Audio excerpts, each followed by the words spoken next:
राम्रा भन्दा हाम्रालाई प्राथमिकता दिएको छ। भागभण्डाको आधारमा आफ्नालाई नियुक्त गरेर सक्षमलाई हतोत्साहित बनाइएको छ। यसको दृष्टान्तको रूपमा नेपाल बीमा प्राधिकरणमा गरिएको नियुक्ति, टियुमा गरिएको अहिलेको तत्कालको हस्तक्षेप, काठमाडौँ महानगरपालिकामा गरिएको इग्नोरेन्स, अनिर्णयको बन्दी बनाएर राष्ट्र ब्याङ्कको गभर्नर नियुक्तिमा गरिएको किचलो, विद्युत प्राधिकरणमा गरिएको अनावश्यक हस्तक्षेप, यी आधारलाई मान्दा ओलीको बोलीमा लोली मिलाउँदा काङ्ग्रेसको बोली बन्द नहोस् भन्ने चाहन्छु। काङ्ग्रेस भन्ने पार्टीलाई तपाईँले भोट दिनुभयो र चुनाव जिताउनु भयो भने काङ्ग्रेसले कर पनि कम लगाउँछ, काङ्ग्रेसले बजारमा नाफा पनि कमाउन दिन्छ, काङ्ग्रेसले बजारलाई खुला पनि गर्छ, काङ्ग्रेसले सरकारलाई सानो बनाउँछ तर सरकारलाई प्रभावकारी बनाउँछ। तपाईँले उठाउनु भएको नियुक्तिको सन्दर्भमा त्यो 1-1.5 महिना हाम्रै कारणले गर्दा रोकिएको हो। कांग्रेस एमाले माओवादी जस्ता राजनीतिक दलको पार्टी सभापति र संसदीय दलको नेताले विश्राम लिनु भएन भने गणतन्त्रले विश्राम लिन्छ है भन्न थालिएको छ। त्यो विश्राम दिलाउने प्रक्रियामा तपाईको चाहिँ गगन थापाहरूले, योगेश भट्टराईहरूले, रामकुमारी झाँक्रीहरूले वा माधव सापकोटाहरूले नेतृत्व, उहाँहरूको हातमा नेतृत्व पुग्दा चाहिँ मुलुकमा एक प्रकारको रक्त सञ्चार प्रवाह हुन्छ रे र तपाईको यो गणतन्त्र जाँदैछ, राजा आउँदैछ भन्ने खालको यो एउटा भाष्य पनि चिरिन्छ नि। हामी कति दुःख गरेर घाउ खाएर, आलोचना खाएर, गाली खाएर हामी दुईटा कुराको कानुनी सुधार गर्न सकिन्छ कि यो गर्नु त्यो भनेर लागिरहेका हुन्छौँ। गभर्मेन्टमा बसेको मान्छेले फ्याटसँग एउटा रङ डिसिजन गरिदिन्छ। आजभोलि त मन्त्री परिषदको बैठक बसेको डर लाग्न थालेको हुन्छ। यसले आज एउटा के निर्णय गरिदिन्छ कि त्यो निर्णयको फेरि दुःख हामीले बिहोर्नु पर्ने हो कि भनेको जस्तो हाम्रो अवस्था भएको छ।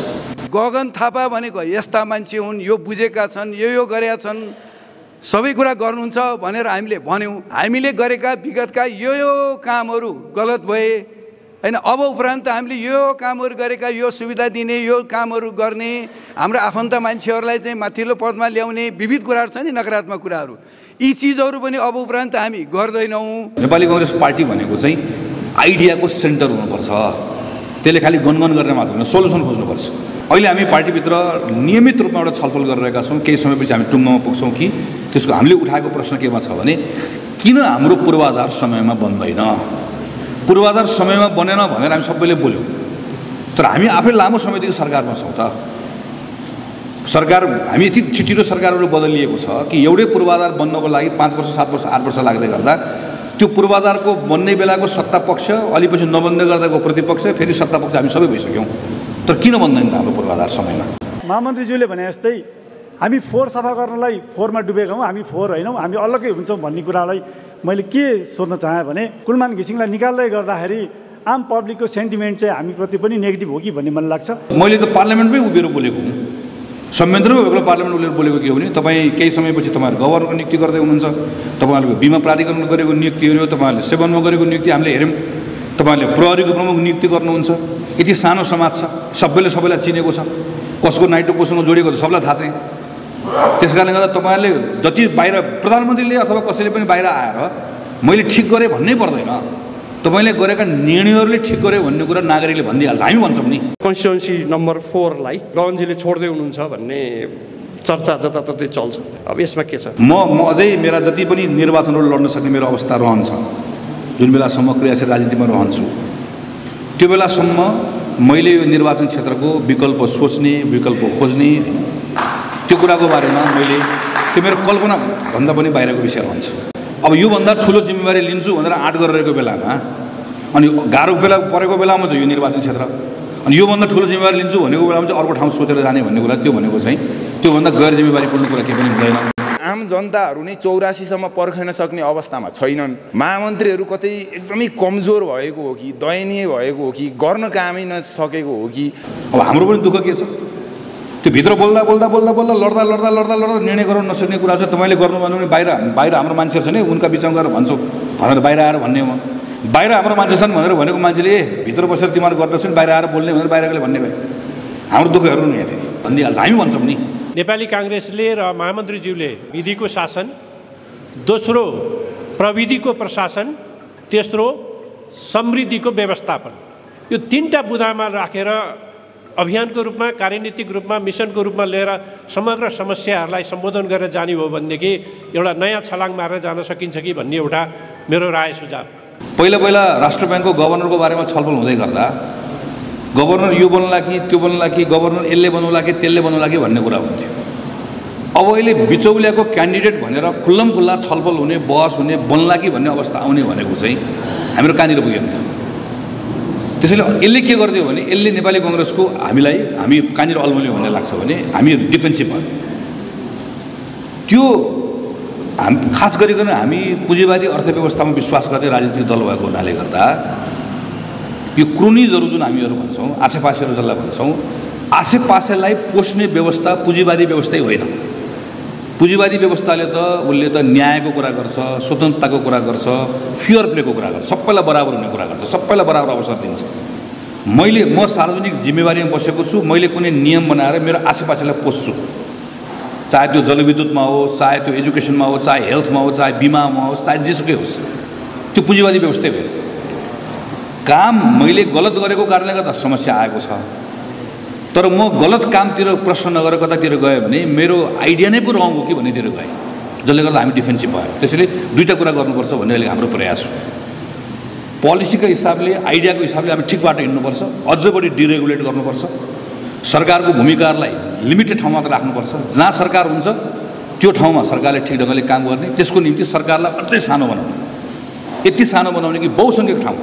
म त अहिले भनिरहेको छु कि सरकारको नियन्त्रणमा रहेका थुप्रै सार्वजनिक सम्पत्तिहरू जसको उसले व्यवस्था पनि गर्न सकेको छ, त्यो सार्वजनिक सम्पत्तिबाट सरकारले बिस्तारै त्यसलाई छोड्नुपर्छ, त्यो नागरिकलाई व्यवस्थापन गर्न दिनुपर्छ। नागरिकहरू आउँछन्, सक्छन्, गर्छन्, उनीहरूले गर्छन्। बिस्तारै हामीले जस्तो कुनै बेलामा नेपाल विद्युत प्राधिकरणले मात्रै बिजुली बनाउन सक्छ भन्ने भएको भए अहिले बङ्गलादेशलाई बिजुली बेच्छु भनेर भन्छौँ, हामी लोड सेडिङ हटायो भनेर भन्छौँ, यो भन्छौँ त्यो भन्छौँ भनेर भन्दै गर्दा त्यसको सबैभन्दा ठुलो कुरा भनेको त गएको 15, 20, 25, 30 वर्षमा नेपाली नागरिकहरूको तपाईँ हाम्रो पैसाबाट उद्यम गर्ने मान्छेले गएर ब्याङ्कबाट ऋण लिएर गएर बनाएको निर्माण गरेको कारणले गर्दा यो स्थिति आएको हो नि त। आज हामी चाहिँ नेपाली एयरलाइन्सको मात्र भर परेको भए, अहिले बुद्ध एयर, यति एयर लगायतका चाहिँ खुल्न नदिएको भए आज हाम्रो यत्रो एयरपोर्ट खोलेर हामी कहाँ पुग्थ्यो होला। यदि प्लेन चाहिँ प्राइभेट सेक्टरले चलाउन सक्छ, बिजुली प्राइभेट सेक्टरले चलाउन सक्छ भने एयरपोर्ट किन चलाउन सक्दैन होला? सोचौँ न एकछिनलाई, उदाहरण मात्र दिएको। यस्ता दर्जनौँ कुराहरू छन् जहाँ अझ हामी बढी खुला भएर जानुपर्ने छ। हाम्रो कर कानुन हामी यति धेरै खुम्चाएका छौँ, हामीले मध्यम वर्गहरूलाई यति धेरै कर लगाएका छौँ, यति धेरै कर अहिले बाहिर मान्छे जानेको एउटा मेजर कारण त्यो पनि हो।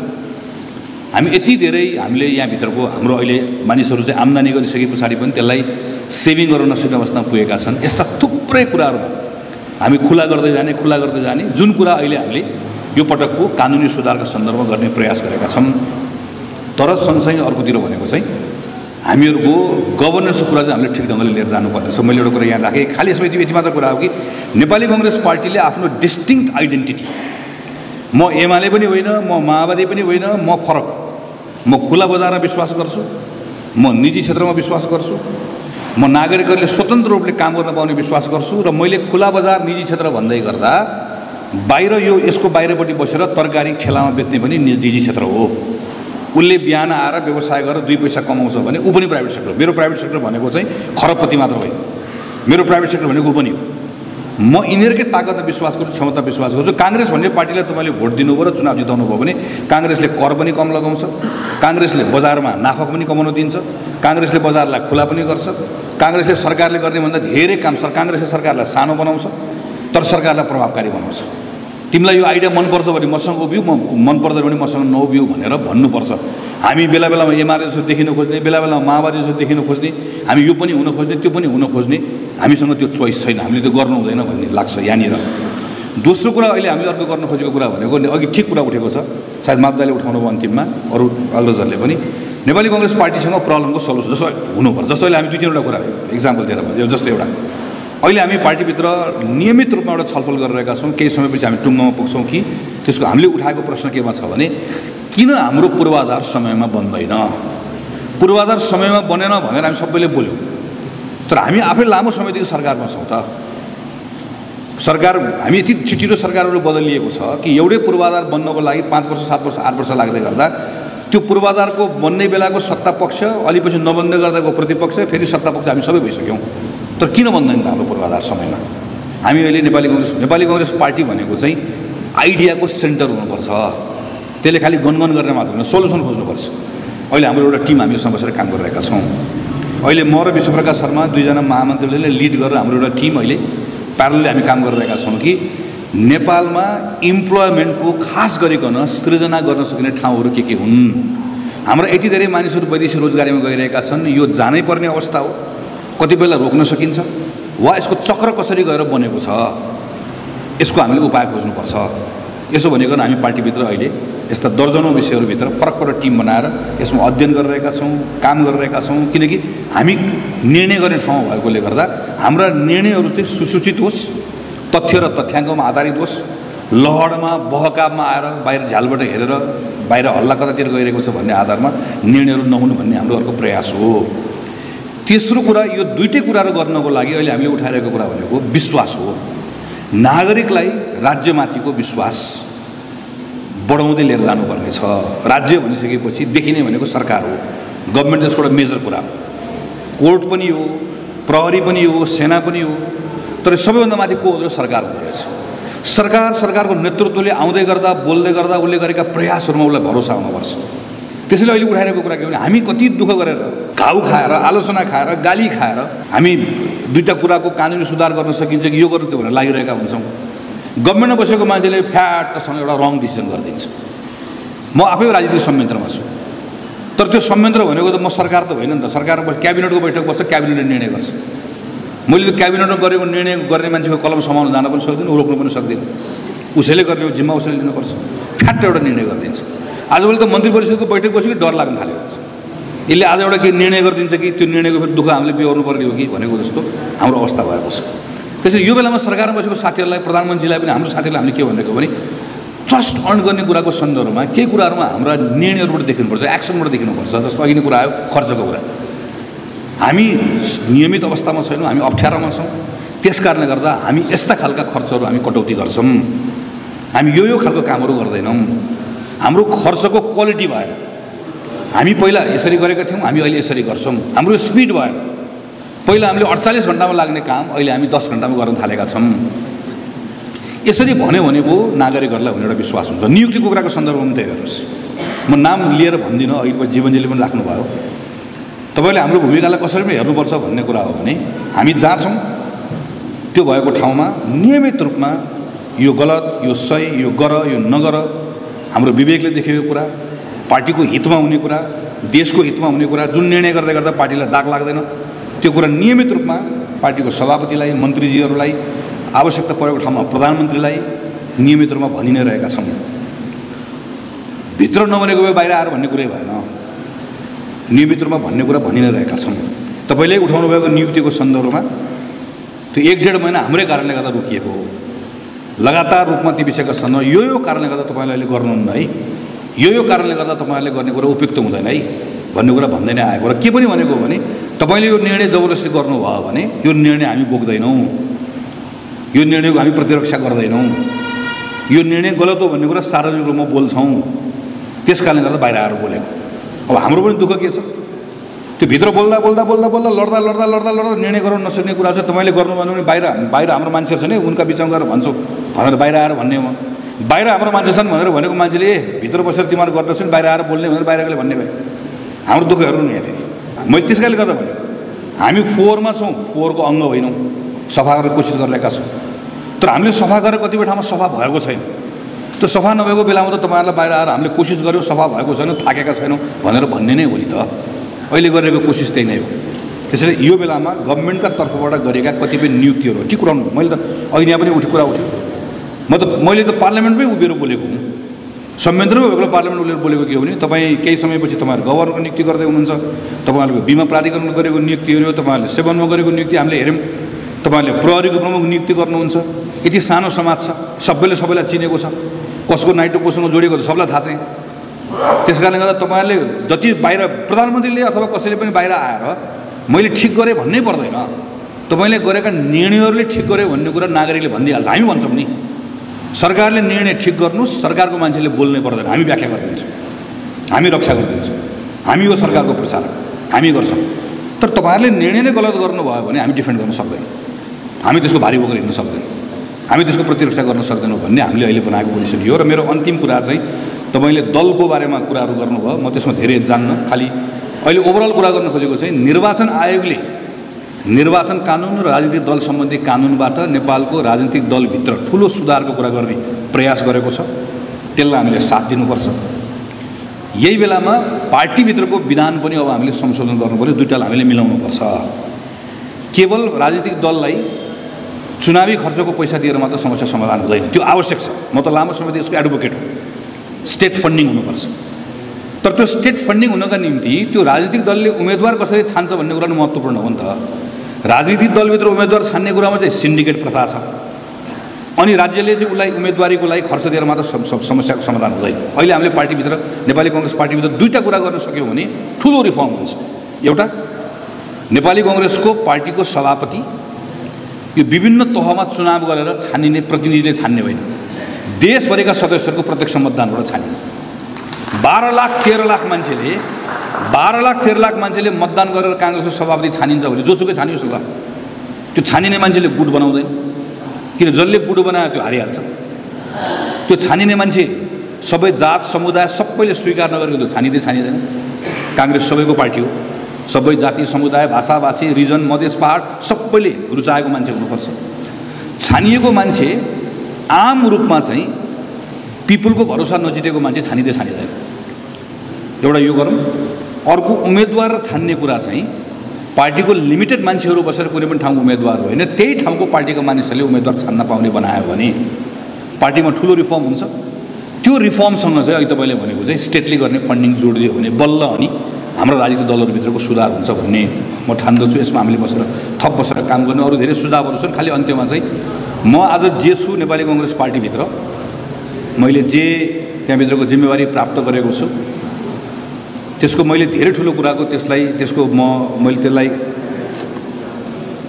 त्यसको श्रेय कसलाई दिन्छु भन्दा मेरो क्षेत्र नम्बर 4 मेरो क्षेत्रलाई दिन्छु। किनकि मेरो लागि दुईवटा टर्निङ पोइन्ट थियो। 74 को निर्वाचन मेरो लागि टर्निङ पोइन्ट थियो। 79 को निर्वाचन मेरो लागि टर्निङ पोइन्ट। 74 को निर्वाचन यदि म यहाँबाट निर्वाचित भएको थिइनँ, त्यो बेलाको क्राइसिसको बेलामा नेकपा एउटा भएको बेलामा भनेको भए म त्यतिखेर अस्ति महामन्त्रीको उम्मेदवार बन्न सक्ने मैले त्यो योग्यता राख्न सक्दैन थिएँ। म संसदमा पुग्दिनँ थिएँ। संसदमा पुगेको भए मैले आफूलाई प्रमाणित गर्ने मौका पाउँदिनँ थिएँ। त्यस्तो बेलामा यो निर्वाचन क्षेत्रले मलाई टेक्न ठाउँ दिएको हो। अस्ति 79 को निर्वाचन पनि मेरो लागि अप्ठ्यारो निर्वाचन थियो। काठमाडौँमा त्यो बेलामा एउटा माहौल थियो, त्यतिखेर एउटा स्थिति थियो। ती सबैको माहौलको बिचमा यो क्षेत्रले मलाई जोगाएर ल्याएर पठाएको। अहिले म पार्टीको महामन्त्री छु, यो जिम्मेवारीमा छु। म अझै मेरा जति पनि निर्वाचनहरू लड्न सक्ने मेरो अवस्था रहन्छ, जुन बेलासम्म क्रियाशील राजनीतिमा रहन्छु त्यो बेलासम्म मैले यो निर्वाचन क्षेत्रको विकल्प सोच्ने, विकल्प खोज्ने, त्यो कुराको बारेमा मैले त्यो मेरो कल्पनाभन्दा पनि बाहिरको विषय रहन्छ। मैले योभन्दा अघिल्लो निर्वाचनमा मलाई विभिन्न नेपालका विभिन्न निर्वाचन क्षेत्रहरूबाट यो ठाउँमा जानुपर्छ भनेर भन्दै गर्दाखेरि त्यतिखेर स्वाभाविक रूपमा यो पो विकल्पहरू हुन्छ कि भन्ने बारेमा छलफलहरू कुराकानी नभएका होइनन्। तर त्यो छलफल कुराकानीबाट हामी एउटा निष्कर्षमा पुग्यौँ, होइन यो निर्वाचन क्षेत्र नै मेरो निर्वाचन क्षेत्र हो, यही निर्वाचन क्षेत्रमै भर गर्नुपर्छ, अरू कुनै विकल्पबारे सोच्ने होइन भनेर त्यस्तो अप्ठ्यारो बेलामा त त्यो निर्वाचन क्षेत्रको बारे निर्णय गरेर आइयो भने अब योभन्दा ठुलो जिम्मेवारी लिन्छु भनेर आँट गरिरहेको बेलामा अनि गाह्रो परेको बेलामा चाहिँ यो निर्वाचन क्षेत्र अनि योभन्दा ठुलो जिम्मेवारी लिन्छु भनेको बेलामा चाहिँ अर्को ठाउँ सोचेर जाने भन्ने कुरा त्यो भनेको चाहिँ त्योभन्दा गैर जिम्मेवारीपूर्ण कुरा केही पनि हुँदैन। त्यसैले कहीँ कतै कुनै मनमा कतै किन्तु परन्तु एक ठाउँ पनि कसैले कुनै त्यो राख्नु होला। बरु मैले के पाएँ भने अलिअलि म बाहिर धेरै दौडेको हुनाले, कम आइरहेको, कम भेटघाट गरेको हुनाले गर्दा यस्तो पो लाग्यो कि भन्ने भावनाले गर्दा म त यहाँ बस्दा मलाई डर लाग्यो। म यहाँ आउने जाने क्रम बढाउनुपर्छ भन्ने मलाई लाग्यो। म त्यो बढाउँछु, थप मेहनत गर्छु। तपाईँहरूको शुभेच्छा आशीर्वादको लागि धेरै धन्यवाद।